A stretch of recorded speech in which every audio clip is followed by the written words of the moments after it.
The focus on the boss. Today, his 150th game at the helm. Can he mark the milestone with a win on EA TV? For the last 150 games, about 2 seasons or something probably, I have completely reinvented my team. I have trained them all up to exactly where I need them to be, and there is just no stopping us. Although my personal record isn't all that, we do seem to excel in the league. Also, last season Wrexham got promoted, so they're here now. I also, for the first time ever, bought somebody without actually knowing their rating. Very bold. But, worked out fantastic. All of my team are now high 60s, low 70s if you reach in the high 70s, so bringing someone in that starts off mid 70s is actually really good for my team, especially as a defender. I'm lacking those. However, no issue whatsoever on the other side of the pitch. Jacobs just bullies defenders and goalkeepers alike at this point. So pretty much anyone on my team can score now. And not to say I was right, but I was right. Jacobs is a player that absolutely excels. Going from my team, seeing all of these that were 60s, some 50s, now reaching the 70s, we're advancing. Now, I didn't want to make too big a waves with my team because I didn't want to fall short of one of the objectives and get fired again, but I also didn't want to be forgotten. So I just remained mid-table whilst I kind of trained everyone up and got them all where I needed them to be, and that's Bird. That's my defender scoring a bicycle kick now. And it shows, because for the first time ever, I won the Manager of the Month award. I got it for winning 3 matches out of 3 matches, so is that all it takes? It was really impressive seeing how quick my players moved now and just some of the plays they were doing. Well, it's all very positive for the club at the moment, in position to win promotion, albeit we're still early. Is it going to be? And a goal! Not wasting much time today. They strike first. So basically, for the last 2 years, I've been doing nothing but training up my team and trying to get them higher up in the ratings, and now I feel like we're strong enough to take on the championship. But first, let me deal with Wrexham. And that one player I bought for them just will not come to me no matter what. He is basically the opposite of Jacobs, and I kind of like the tension. Well, Derek, I always found it difficult playing against my old clubs, especially Arsenal. I just felt so strange. It might well be the same for him today, hopefully not. So, still to this day, my biggest win was against Wrexham. They weren't really troubling me anymore. I was keeping an eye on them, and I did notice that they were buying some new players, and the players they were buying weren't too bad. And the players that I got them were also relatively high levels, so Wrexham were slowly going up. I mean, they got promoted. I do think it is worth saying, for the last season, I was constantly looking at new job opportunities. I'm trying to get into the Scottish Premier League, and right now I'm eyeing up either Aberdeen or Rangers. The only problem is, these teams don't see me as an important manager, and the only way I can prove them wrong is to get to a higher league and, well, pretty much to win it. And if you are paying attention to the Wrexham game in the background, let me show you Jacob's first ever goal against his old team. Now that put the nail in the coffin. However, whilst my team was celebrating, and I was off giving positive interviews about how great we all are, I noticed the board of directors didn't quite agree. In fact, we were failing on everything. The only way I could make sure I didn't get fired was to win the league, but luckily I was right on track for that. So we finished number 1 in the table, and we had the top goal scorer and the top assists. Only problem was, that was the easy part. Welcome to the championship. My first match was against Burnley, and I kind of thought my team might be able to win this. However, Vincent Company walked through my door and, well, he threw a spanner in the works. He wanted to buy Burstow. For 2 years he has been the top goal scorer. Now, he was going to be important to me in this league, I knew that. But I think Vincent Company could be a good ally too. I was finally in a position where I was enjoying sitting back and watching my team. We were winning most of the time, and even in the times where we weren't winning, we were putting on a good performance. Now, every single person, the players, the fans, everyone just rates Jacobs. They think he's the best player in the world, and to be honest, I'm pretty sure one day he will be. But there's a player on my team that gets really overlooked. My other midfielder that I bought, Kong, he is absolutely insane, and he's actually one of my favourite players now. I'm also noticing that when I upload these videos and I show you these game highlights, I'm mostly showing you the goals, and that's not fair to my goalkeeper, because I think I might actually have one of the best goalkeepers on this game. Dude is insane. And he was definitely going to have to be for this next game. We were against Manchester City in the Cup, and I was preparing for the thrashing of my life. Now, before this game, I even had a look at my biggest defeat, and it's 7-1, and I thought, yeah, Manchester City will easily be able to beat that. I am in trouble here. However, we were all over them. The entire 90 minutes, we were all over Manchester City. They couldn't even get the ball from us. It was one of these games when I was sitting back and thinking, okay, we're going to get beat. but at least we're going down swinging. Also, it might be worth adding that every single person in my team is a youngster. I think you probably already know that by now. But playing against teams like this, that's going to do amazing for their ratings. Oh yeah, and for some reason, I don't know why, I finalized the deal with Vincent Company and he just never took the player. I never got the money, but he never took the player, so Burstow is still playing here, and if he wasn't, this probably would have ended a bit differently. Oh yeah, and this guy here, Ribeiro or whatever his name is, that sounds like a Harry Potter spell, that might be wrong, but he's insane now, and he's rated about 68, 66, something like that. He's my lowest rated player by far, and he's insane. I did say in the previous video that I was going for the long con. People were going to overlook me because my team was going to be full of youngsters rated 50 and 60 and we were going to get beat a lot. But eventually, when I developed them, and they aged a bit, they were all going to be insane. Jacobs is a good example of that. I think right now I'm running him at about a rating of 85. Oh yeah, and do you remember that new striker I got? This dude here? Yeah, well he embarrasses Man City players now apparently. So once this goal got scored, I got overwhelmed by this ego thinking, yep, I can take on Man City. Now, I checked all the other leagues. I was now in the Championship and I was looking at going to the Premier, so I was checking the Premier League to see who was number one, and it was Man City by quite a lot. So having my team score 2 goals past them, I was really proud of that. It could be the proudest I've been of my team since I've started this series. But then it happened. They scored and I thought, this is it. This is the turnaround. This is where I lose. And immediately after they scored 1, my recent purchase of David, who I was very proud of, done a colossal fuck up and resulted in the 2nd goal.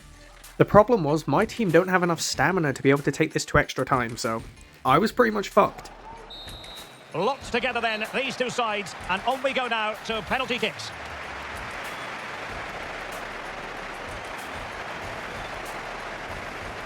When I realised the match was going straight to penalties, I got a bit more excited. I had a lot of confidence in my keeper, and some of my players shooting was so bad, they would just tap the ball, and the keeper would hugely jump over it or slide under it. I found that my 50 rated players were far more likely to score than the likes of Jacobs or Kong. Well, this could be the one.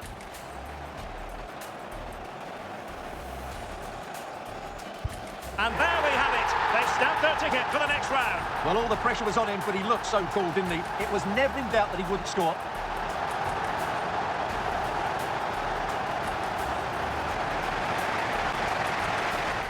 Now, we were doing pretty good in the league as well, and since we just beat Manchester City, one of the best teams on the game, I was confident I could take it all the way with the cup. So as of now, I'm focusing on the cup and the cup only. However, the second match wasn't much easier. I was put up against Arsenal, and if Man City didn't knock me out, surely a team like Arsenal would. Oh yeah, and they also bought Luis Diaz.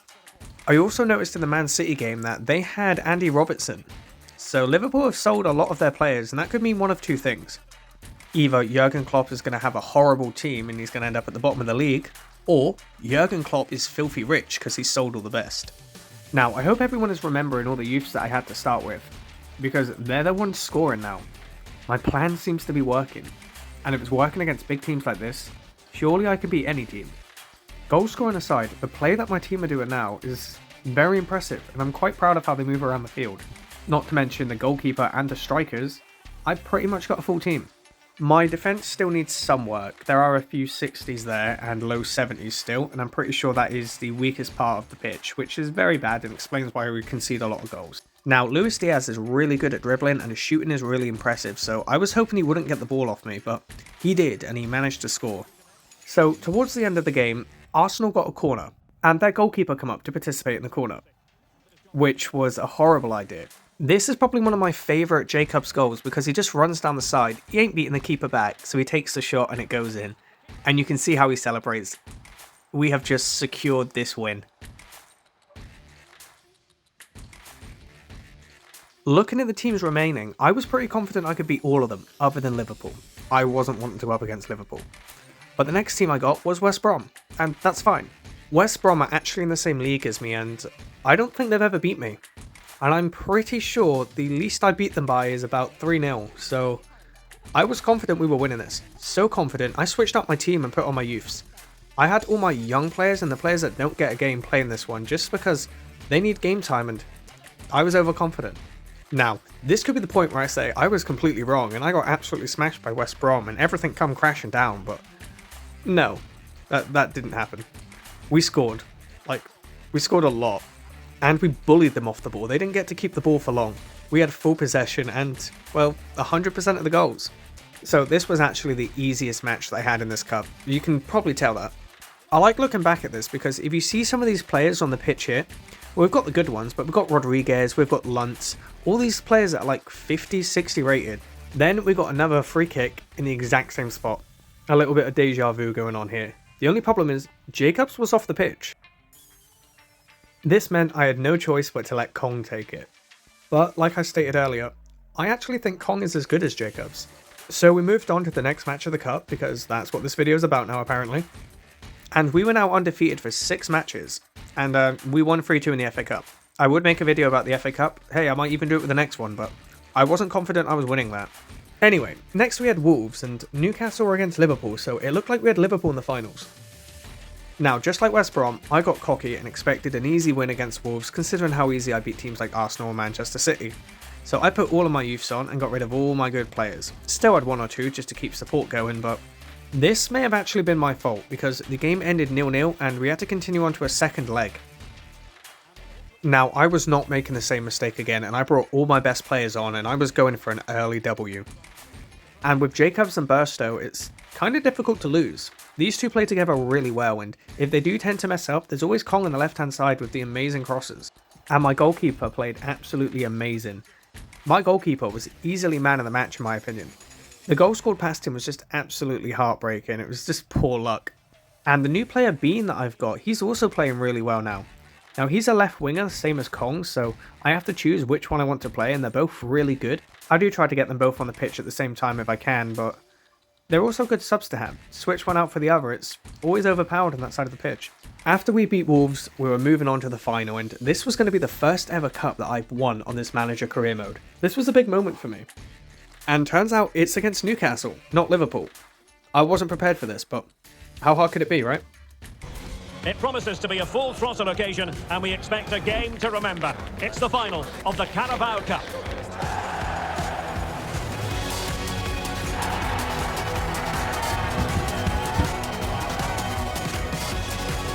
Stay with us, we'll have every kick of the ball. Now, quite early on, I figured out exactly how Newcastle made it to the finals. And it's because they're bloody good. Now, this match was just a back and forth from one side of the pitch to the other, just constantly scoring goals on each end. The match was meant to be between 4 to 6 minutes, but it ended up being 12 minutes, and I think it's due to all the cinematics from all the goals. Now, Newcastle started really strong, but I think what went wrong is they used up all their stamina because they completely destroyed us in the first half, and we just managed to scrape back in the second. This entire game was just goals, goals, goals. In fact, I think this could be the most goals scored in one match that I've experienced so far. Me and my player manager had the exact same expression the entire game. So after a full 90 minutes and the extra time, we ended up going to penalties. And I'm going to say this now for the future of the series, I am really confident with this team taking penalties, and I don't think I've been more confident in a goalkeeper. I'm pretty sure that Manchester City's goalkeeper Edison is rated about 88. If we could beat him in penalties, we can pretty much beat anyone.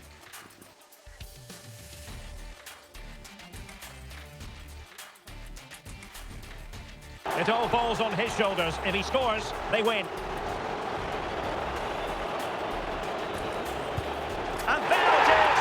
That brings it to a conclusion, and a contrast in emotions. One team joyful, the other absolutely devastated. Well, what drama, what scenes, and what a good finish to this game. It really has been exhilarating. Well, in football, you don't forget these moments in a hurry. Due reward for their persistence and their overall excellence. Well, it really has been engrossing today. Such a tight game, but you have to feel sorry for the losers. They were so close, but yet so far away. And the party mood has enveloped the stadium. It's going to be quite the night of celebration here.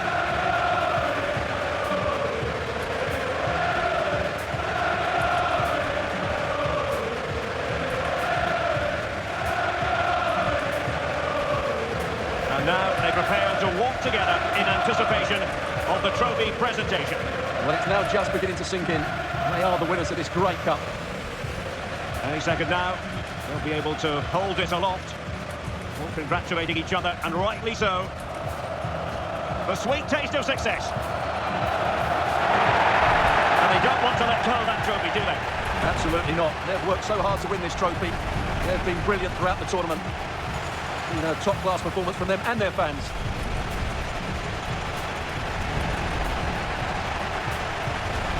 And the celebrations will be continuing long into the night. I think we can say that without any fear of contradiction. And it's great to celebrate with the fans. They've made so much noise here. They've got right behind their team. They certainly have, and the players greatly appreciate that. Always a joint effort on these big occasions.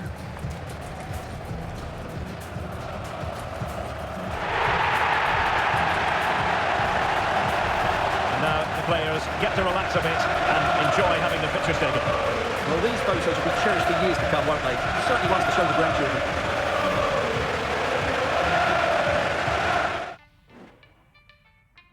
So that's how this season ended. We ended up 8th on the table, so we didn't quite get promoted, but I did win my first cup.